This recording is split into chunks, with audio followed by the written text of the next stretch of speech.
Welcome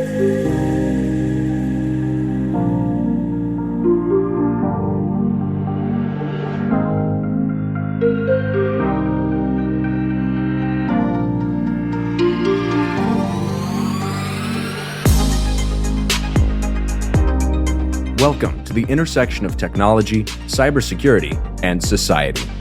Welcome to ITSP Magazine. Let's face it, the future is now. We're living in a connected cyber society, and we need to stop ignoring it or pretending that it's not affecting us. Join us as we explore how humanity arrived at this current state of digital reality and what it means to live amongst so much technology and data. Knowledge is power, now more than ever.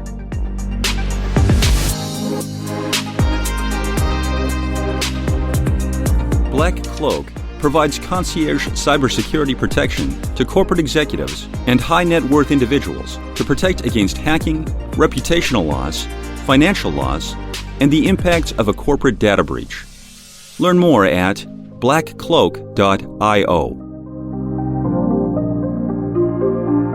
BugCrowd's award-winning platform combines actionable contextual intelligence with the skill and experience of the world's most elite hackers to help leading organizations identify and fix vulnerabilities, protect customers, and make the digitally connected world a safer place. Learn more at bugcrowd.com.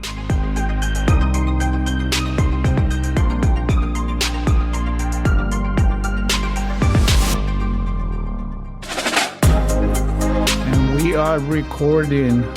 We were just talking with my guest that I don't know, maybe we shouldn't be recording this because we are prepared and unprepared at the same time. Right, Susan? I'm just gonna bring you in right now. Dr. Susan Birne-Stone, she is becoming a good friend, I would say, of mine, and we enjoy having conversation. There is a podcast that probably by now it's already been published. The first one we did together, talking about the Mentor Project. That's how we met. And today we are actually getting into what I consider more like my channel, which is Redefining Society. It used to be called the Cyber Society, but everybody used cyber, so I just got away from it. And we're really redefining society. Either we get it or not. Either we're part of a direct involvement into this. Society is always redefining itself. Cultural changes. And one thing that really changed it is technology. And redefining society is all about, let's stop pretending that we are not affected by technology. Now, even more than 2 years ago, we are. And even if we go by living our life, we are online, we are on social media, there's now artificial intelligence and they make decisions for us. I'm not sure that's a good idea or not, but we'll get there. And so there is a thin line. It's getting blurrier and blurrier between the real world and the virtual world or digital world, which that's what we want to talk today. And the reason why I said, I don't know if we should record it is because we got no plan, right, Susan? We just said, let's brainstorm. And maybe from this, there'll be more episodes that we're going to go deep into this conversation of the relationship between technology and psychology. So enough about my chatting. Introduce yourself one more time, please, for the people that didn't listen to the first episode, and then we'll go from there. Great. Thank you, Marco. And yes, it's so true because it's like we're just having a recording live, a brainstorming session because we enjoy talking to each other and we just go off on flow, and it's just really interesting. So I'm so grateful to be here. This is so exciting for me. And, we had a great conversation about the Mentor Project, as you said. So today we're talking psychology, technology, and the blur of lines. And just to give a brief overview about myself, as I'm Dr. Susan Birne-Stone, and I am been in the field of mental health for over 35 years in a variety of different roles and settings. And I also too have done some podcasting and television talk show production, and I'm a host and I teach psychology. And I've been interested initially, I was really always interested in the media. That was the technology when I was younger, was really television and radio. And that was my technology. So I've always been interested in that. And now with all of this advanced technology, it's just a wide field, and there's so much that we can talk about. So I have lots of different things are swirling around my head as usual.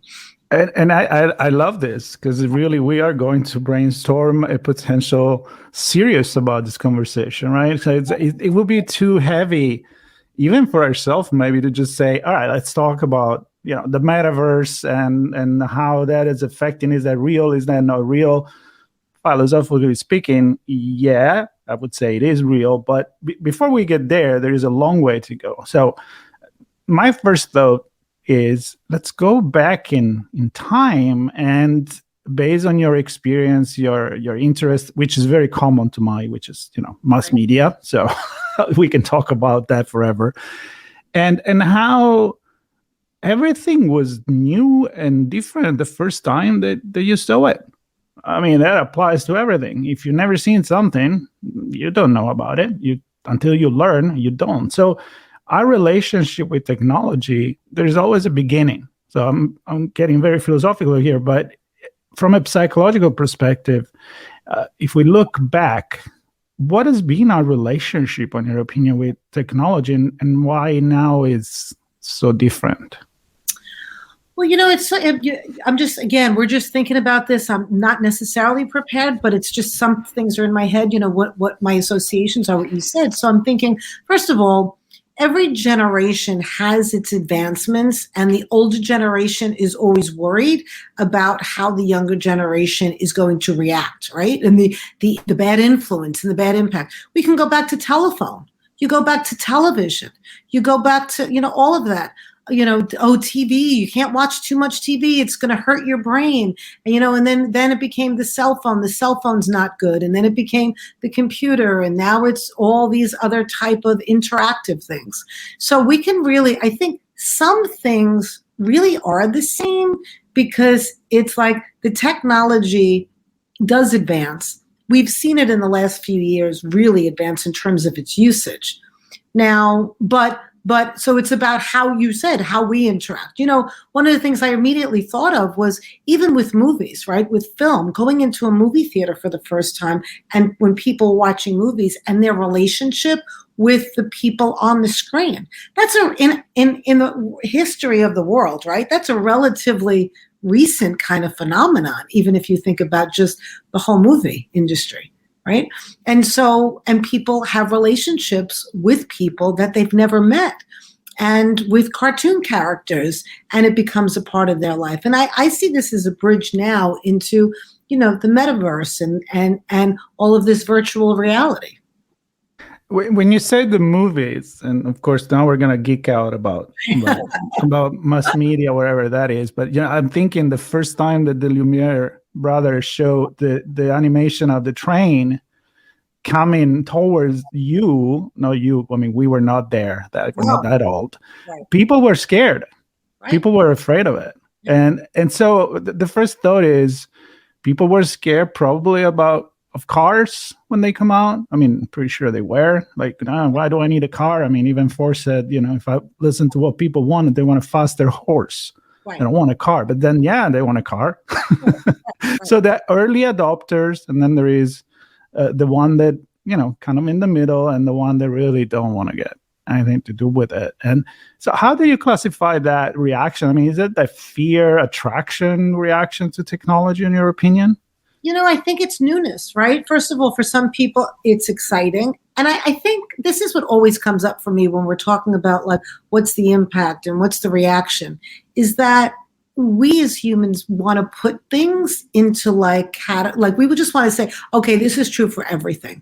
And I've really been big on underscoring that not everything applies to everyone. There are certain basic things, but we have to be really careful when we talk about things, and just be conscious of it, that people react differently, but there are categories. So For some people, certain things might work really well, and for some people, it won't. For some people, they embraced it, whether it's an age, a generational difference, a personality difference, a information processing difference, right? At one time it was a gender difference, because of the way we reacted in society. There's so many different layers of implications. And so getting back to your question, how do I understand how we embrace it? It's new. Some people are really excited by trying new things, whereas other people don't really like change and are afraid of it. And they have their fears, and it's about their experiences. So I think it's about groups. And, it's interesting because you mentioned before in part of your introduction that things have really changed in the past couple of years.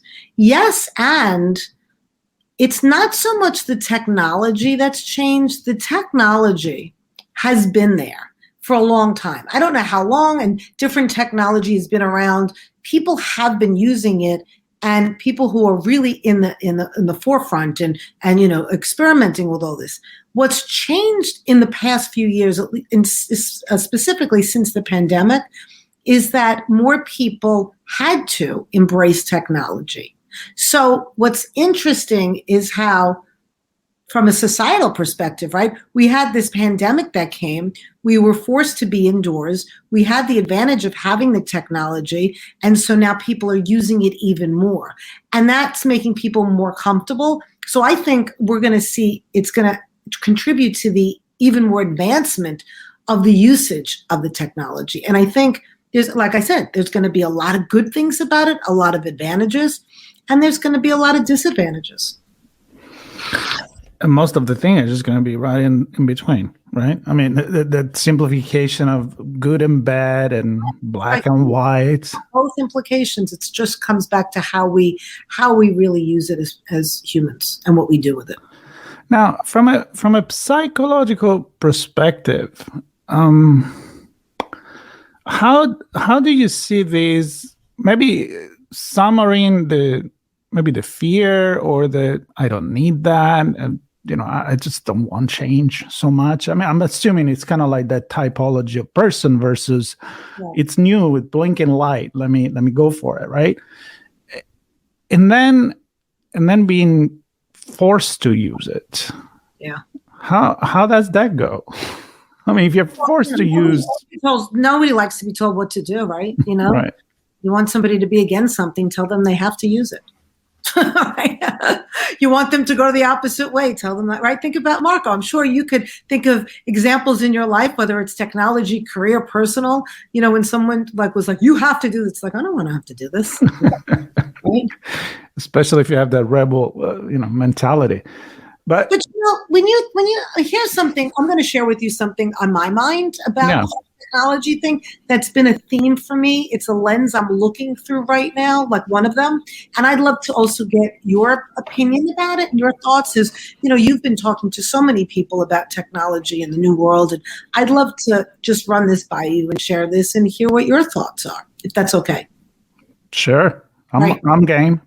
So the lens that I've been looking through with technology is this idea of related to loneliness and connectedness. Mm-hmm. Okay. And being seen and not seen. And so what I find is that when people, like you were asking about, like embracing the new technology, and maybe even being forced to. So in some senses, we were forced to use, like, I can even be very specific about and address this. So I was a therapist. One of my roles was being an in-person therapist, right? And so when the pandemic hit, I couldn't do work in person anymore. I chose not to, and I had to embrace technology, which I had some experience in doing it, but my full practice wasn't. I had a lot of pushback from patients or clients that said they don't want to use it, and so most people did. And then there were people that refused because they just didn't like this idea of communicating on a platform other than being live, sharing personal information, over like even a telephone. They didn't want a phone session. They didn't want a thing. But then when they were in crises, and even though I offered, like, I'll refer you to see somebody who's live, I'm just not doing that. I'm staying virtual. Here's lots of people that are good people that would see you. They're like, no. So they try it. So once they tried it, I think they felt like it was safe and they could feel connected. But when I think about like all this mass media that's being used, Facebook and all the TikToks and all of that, and it's really, really widely used. It's, do people feel connected genuinely or don't they? And that's even in the metaverse, which we can get to too. And that's one of the lenses. It's like, because we're taking on false identities. Even on even something like Facebook, we're taking on false identities. And when and I'm sorry if I'm getting too psychological here, but when a person takes on another personality and it's not them, sometimes it's fun, like when they play games and they're experimenting with different genders, and it's great. And that opens up a lot of stuff. However, where it gets into people feeling disconnected and lonely is because how do you feel connected? The only time you feel connected is when you're being your true self. And that's when you feel connected. Because if you're using a false self, right, this false self, you can't feel connected to people because you're not being the real you. So I threw a lot at you, Marco. I want to hear what your immediate thought. No. I welcome that because it's part of my constant thinking. And so I can come back with a question here, which is, how do I know that the person that I see one-on-one in person is the real you? I can put on different hats. I can put on different clothes. Right, I can pretend to be. People do that. Well, that's why people feel lonely, right? Because they're doing it. But all this technology allows for it even more so and puts on even more expectations at times. Okay. I love where we're going with this in an unexpected turn, but I love it. We spoke last week, 2 weeks ago, about this phenomenon called Proteus, I believe, which is the shape-shifting god semi-god of the sea. And they use the word Proteus now for a phenomenon that happened in the metaverse and multiplayer game where when you play a character, an avatar, you're some kind of invincible mage or whatever it is, and we don't need technology for that. We can go back to Dungeons and Dragons, right? Yeah. So that's another story, using our fantasy and imagination. But so people apparently carry on then characteristic of the avatar that they embrace, right? Which could be great, right? In the real life. So if they're like a powerful, maybe it's a little tiny girl that wants to be a powerful giant, and then that empower them in real life. And I said, well, my comment was, but don't you decide to choose that avatar based on how you want to feel anyway? So it's not just that you carry that shape shifting, you make it consciously. So I love your idea on that. And then from there, maybe it's like we can really start talking about what is real and what is not. I mean, is it really this virtual world, or sending an email doesn't make you less real?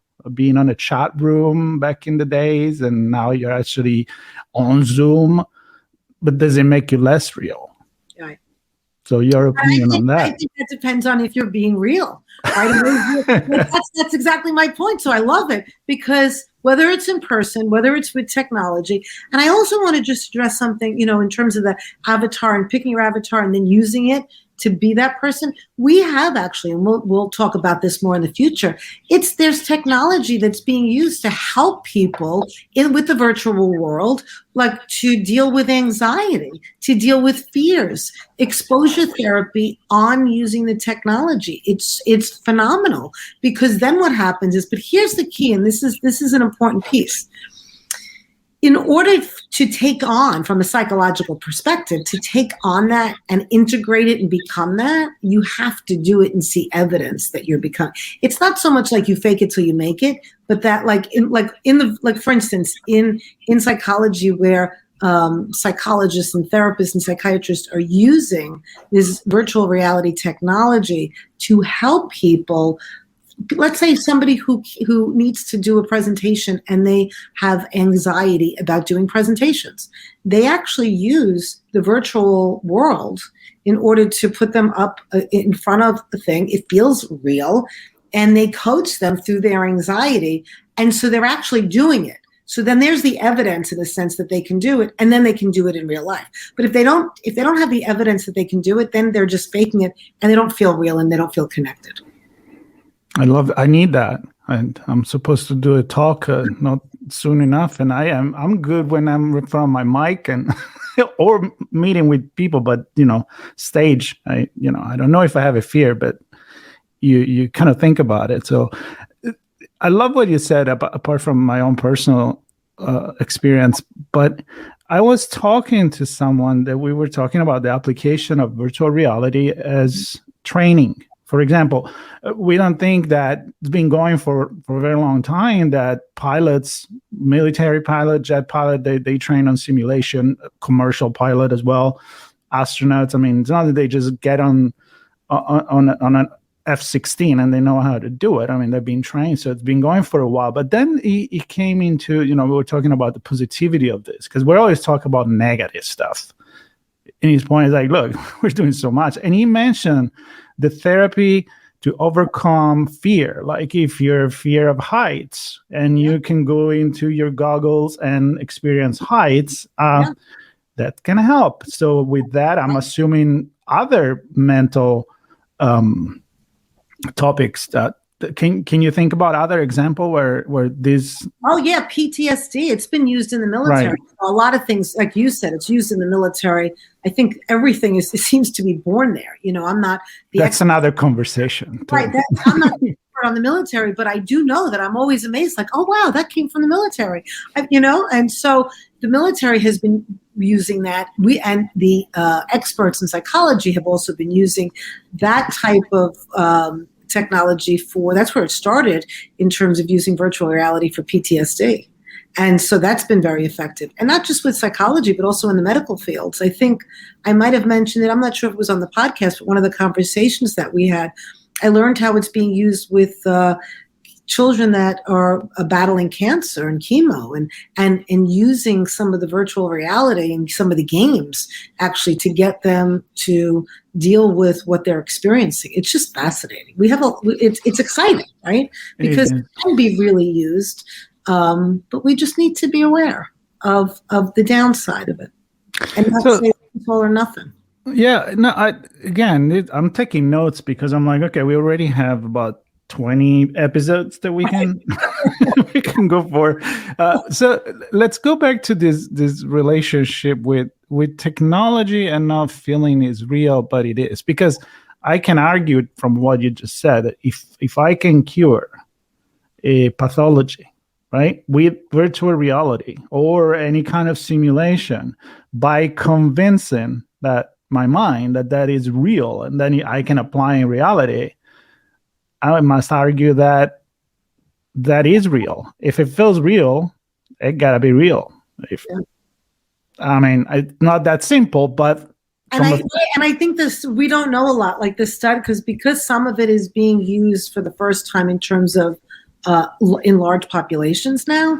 I think it'll be exciting to see what the research shows that's happening, because when I look and see how interacting some of the games with it's blended, it's a hybrid. It's live conversations with the technology and with the metaverse and with virtual reality, and I've seen it in the movies. I don't participate that much using the technology, but it's kind of interesting, right? And we'll see how is it going to affect people. I don't know. It's like anything else. It's, again, I go back to movies. people have had relationships with people that they never met, and it's affected them in really positive ways. Sometimes it's not. Sometimes it caused isolation because they're so busy living in this fantasy world with TV and movie characters, right? Those are the extremes, not common, but it's extreme.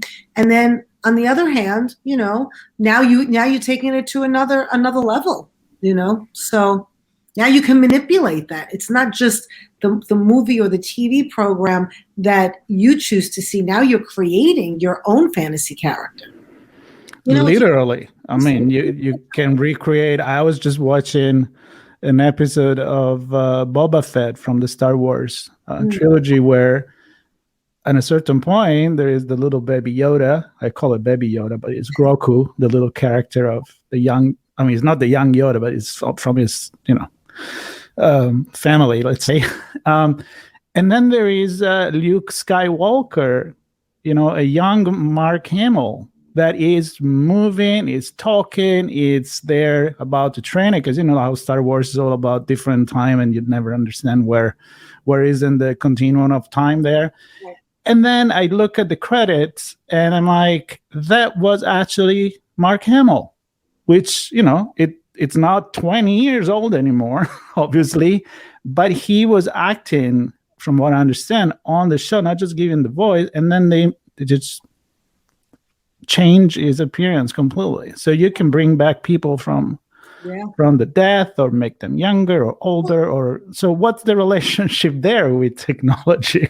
Well, even, I saw this several years ago for the first time, and I was like, for me, it was a little bit like, oh, I don't know if I'm so comfortable with this, but then it was like, oh, okay, maybe, I can be in the music industry where they take, they have a live person and then they take a deceased person. Yep, and they did that. It looks like the person, that's live is singing with the deceased person. And when I initially saw that, I was like, I didn't feel personally comfortable. It did, you talk about it, allowing the newness in and how people, I was like, I don't know about this. And then it was like, oh, okay. And then you get used to it. And it's sure. Why not?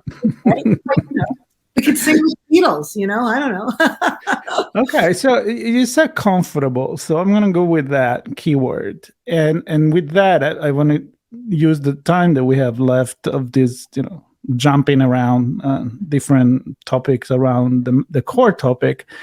And I love your perspective on the way that the new generation deal with. So the native generation that were born with it, I blow my mind when I talk to people that are like, oh, you always had a smartphone. You never had to dial anything. You never had to do the ring around the phone or talk to an operator. I didn't talk to an operator ever to make a number, but the rotary phone, of course, I grew up with that. And so their interaction with not only the smartphone, but with the virtual interaction and relationship. So they've always had texting. They've always had social media, Facebook, Instagram, and the way that they interact with that is probably, I'm assuming, much different compared with the people that went into that gap, that step between, all right, now we got the internet, and before we didn't, so we could compare. So what is that? How do you read the relationship with technology when you're a native and when you are not a native? Well, I think it's a great question. And you see that, right? And like to think that, kids today have never not had a smartphone, right? But it's funny because I think we've kind of laughed at this in a way, but it's like even the technology that we're using right now to do a podcast, right? So it's called a podcast, but it's radio, right? Like you've said. Oh, yeah.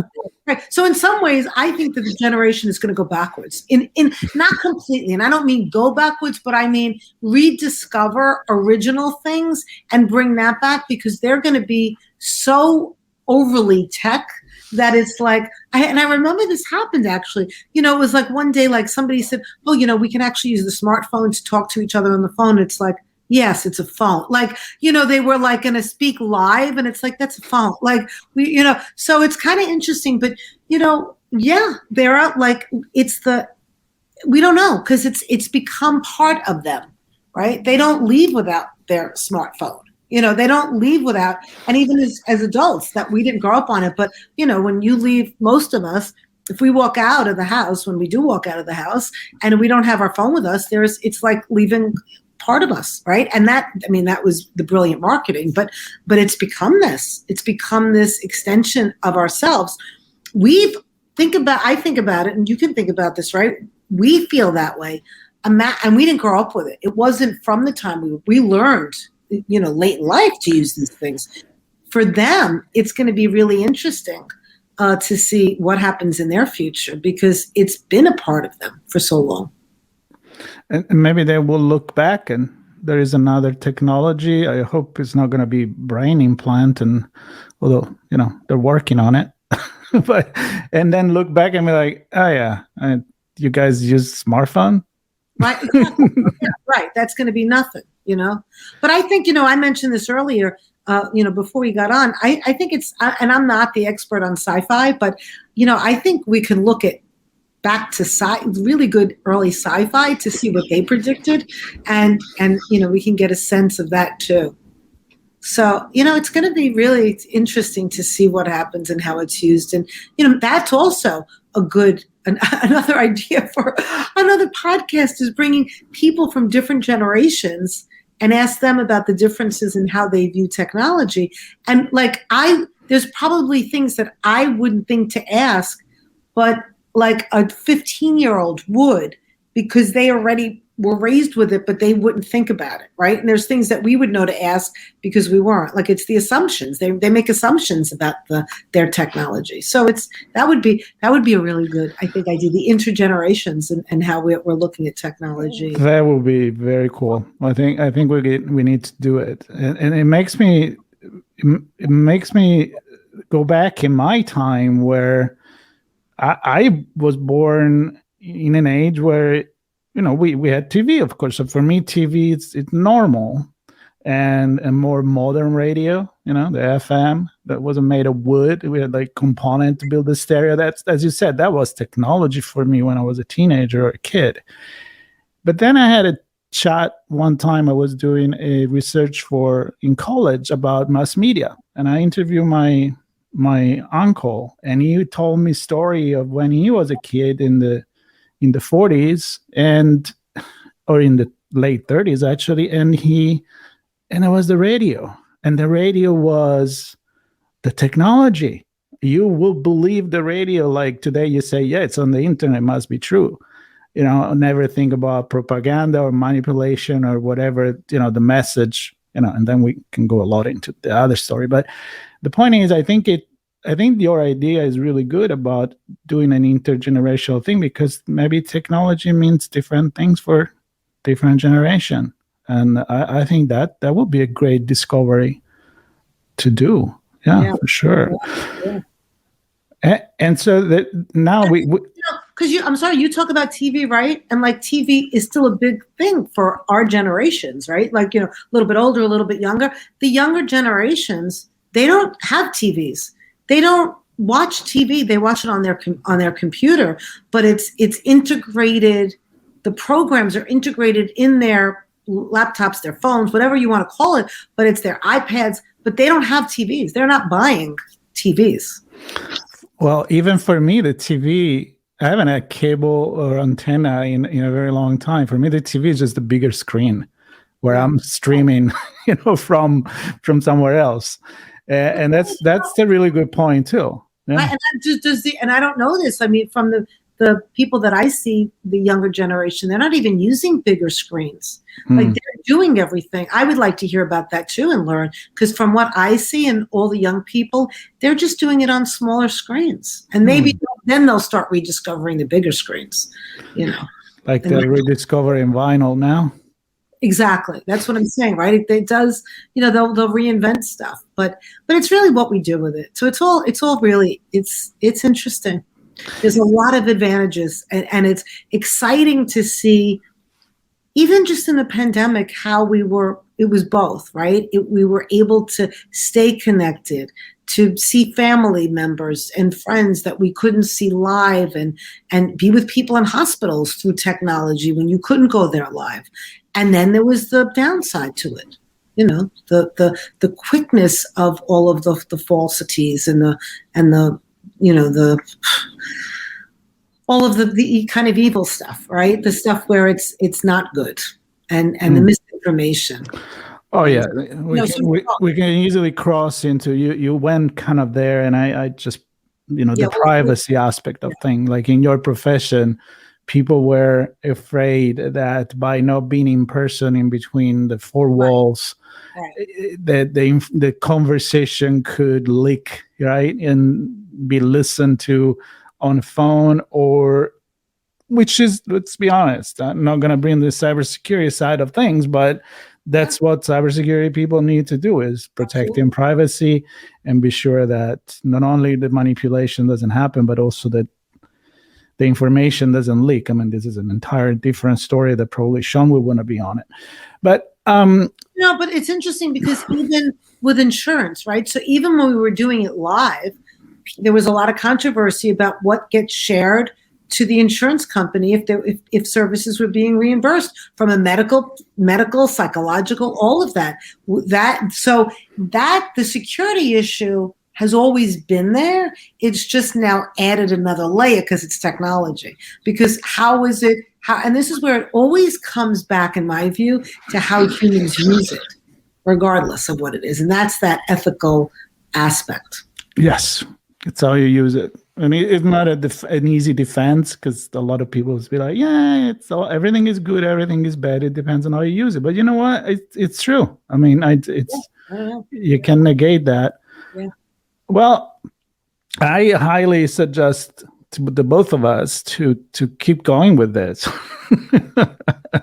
I had a good time, and we can go in a lot of different places. I like your idea about intergenerational conversation. I like your idea about the discourse of the false identity and how maybe we do apply that even when we think we are in the real world and we aren't. And then I think we can go all the way down into I want to read this book. I'm actually want to talk to this philosopher that he wrote this book called Reality Plus. His name is David Chalmers, and it's about virtual worlds and the problem of philosophy. So he talks about techno-philosophy or philosoph-technology, something like that, where it goes together. It's right there. It's the matrix. So, yeah. Interested to hear that conversation.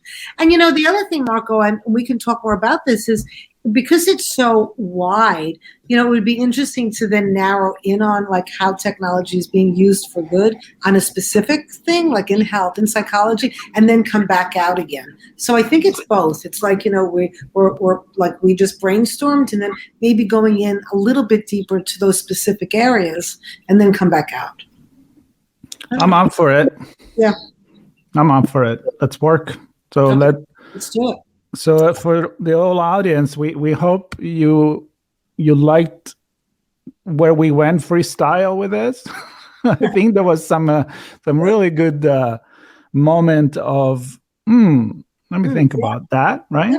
Yeah. And maybe those are exactly the moment that I want to listen back to this conversation and say, episode 1, episode 2, episode 3, and we can certainly do it together. I would love for the audience to follow us on this adventure once we decide to actually start it. And Susan, it would be great to hear from them to see what areas they would love to hear more about. Like what we think is interesting. Maybe there might be parts that we didn't even realize we said, and they're like, "Oh no, that was really interesting." I'm sure we missed a lot of things. Yeah. So I'd love to hear from your listeners. Yeah, some comments. We will share it. We will put some links to maybe some resources. If you have, Susan, some articles that you want to share, something that you have done or that other people that they've done. And so I say we're going to close this one. Stay tuned in Redefining Society, because as you can tell here, I don't know if we're really redefining, but we're documenting this redefinition. At least think about it. So Thank you, Susan, for helping me to think this over, and Always great to be in conversation. a lot of fun. Thank you, everyone. We'll tune in for the next one. Thank you. BugCrowd's award-winning platform combines actionable contextual intelligence with the skill and experience of the world's most elite hackers to help leading organizations identify and fix vulnerabilities, protect customers, and make the digitally connected world a safer place. Learn more at bugcrowd.com. Black Cloak provides concierge cybersecurity protection to corporate executives and high net worth individuals to protect against hacking, reputational loss, financial loss, and the impacts of a corporate data breach. Learn more at blackcloak.io.